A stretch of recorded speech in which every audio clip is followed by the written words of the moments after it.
Hi, welcome to video number 8. This one looking at the two states of Alabama and Georgia. Now, everything seems to be pretty much the same as you're going through the eastern seaboard. All the states are unique, they're all special in their own right, but for myself, as I look at it, I'm just looking at kind of elevations, terrain, weather, temperature, climate, if it rained, heavy rain in certain areas, the humidity.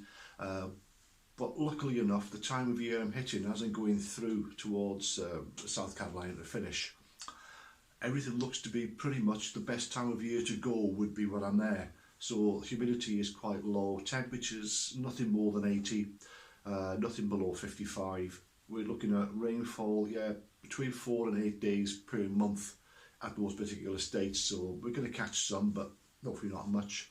If it's bad that day, it is what it is. It's out of your control. You either deal with it one way or the other. You either find somewhere to stay or you try and push through. It just depends. That's a call you make at the time. As I'm sure you're all aware, obviously you've been doing things like this yourself, you'll kind of appreciate that. Now, one thing I want to do as well is point out the fact of how important it is to check and double check everything. I recently phoned up the airline. It was actually last week. We're talking the 14th of December now, so last week, the 7th of December. I phoned the airline to find out that the agent had cancelled my booking because they still hadn't paid. Quite clear I had paid, it's just them being them really. The mistake was purely theirs, but if I hadn't made that random phone call, I'd be stranded at Heathrow without a flight. So the whole thing would have been off until I can get a flight, and then I'd have had to set everything back. 18 months of planning and making arrangements would have been thrown away really, had to be reset. So always check and double check. Always make a point of doing that with everything. So moving on from there now, I don't want to talk about that too much. We're going to be looking at the maps again. When we're going through, the routes do look pretty straightforward, and as we sort of get more towards the eastern side, you see that the towns are becoming closer together. There's more of a population increases, so there's more service places. Routes tend to be easier to follow, sometimes easier to follow. So it tends to be looking like a pretty straightforward route right the way through.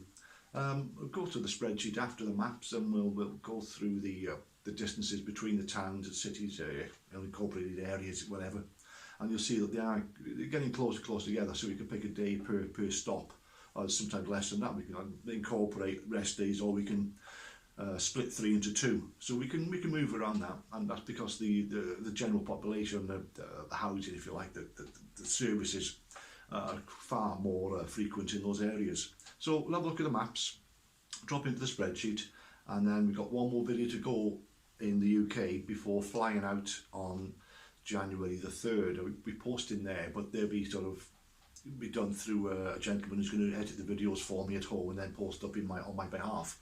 So we've got one more video in the UK, and that's it then. It's getting quite close. So stay tuned for the maps and the spreadsheets, and see you in about a week's time. Bye now. Right, here we go.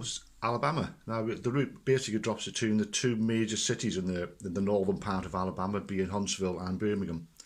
Now we're dropping here, Tennessee, right at the top corner here. We're cutting quickly down through Mississippi, past Corinth there, which was on the last video, into Luca. From Luca, now we're staying on this road. It basically takes us all the way through, but there are many peripheral roads around it where, if needs be, we can take a rearranged route. But basically we're dropping from there southeasterly right the way through, past Gladstone there, which is probably the biggest town we're going through on this walk, and then after Piedmont we're dropping down into Georgia, which is state number 10 of the 11. So I'm just saying it's pretty much a straightforward route, no major climbs to speak of. Towns, yeah, plenty of towns, so that should be a straightforward route all the way through. Looks pretty good. We'll see what it's like when we get there. And that, state number 9, that is Alabama.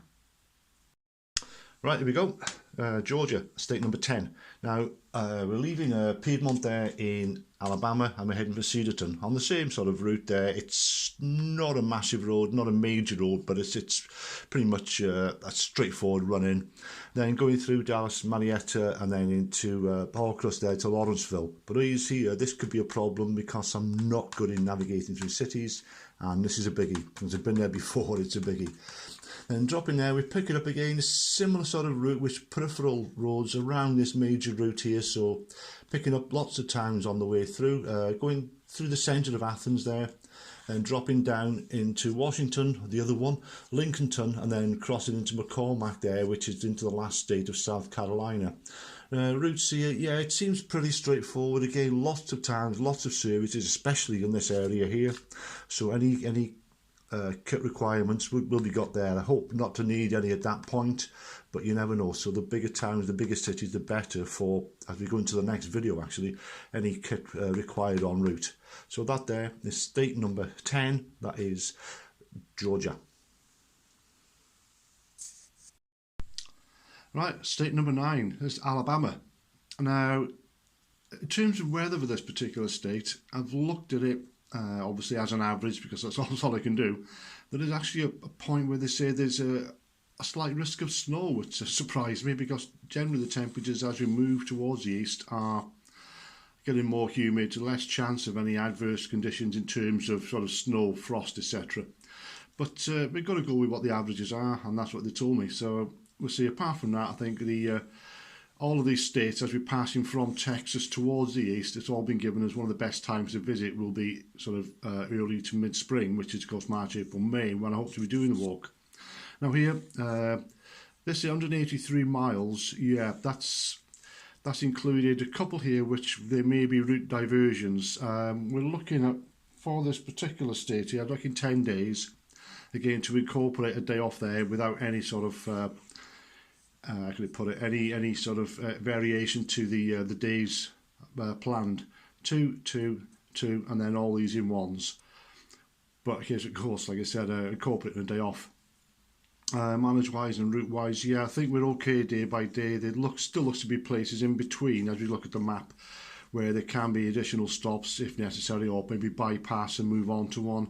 We'll see how that goes at the time, but in the planning stages, certainly, and looking at all the virtual software and the maps, this is pretty much the route taken, as indeed it will be for all of the states. Right, state number 10, Georgia. Now, as we look at the map here, we can see there's a lot of stops here. With days can be incorporated 1s to 2s perhaps. Let's see how that goes, but I give myself 11 days to get across here. Certainly the tiredness will definitely be kicking in. The homesickness will be kicking in, so the more respite you have, I think the better. Probably more mentally than physically at this particular point. We're still one state to go after Georgia. We're 214 miles here. So I think 11 miles for this, 11 days for this state is about right. Looking at it, again, we're looking at temperatures, etc. Pleasant at this time of year. I'll be going through here in late April, early May.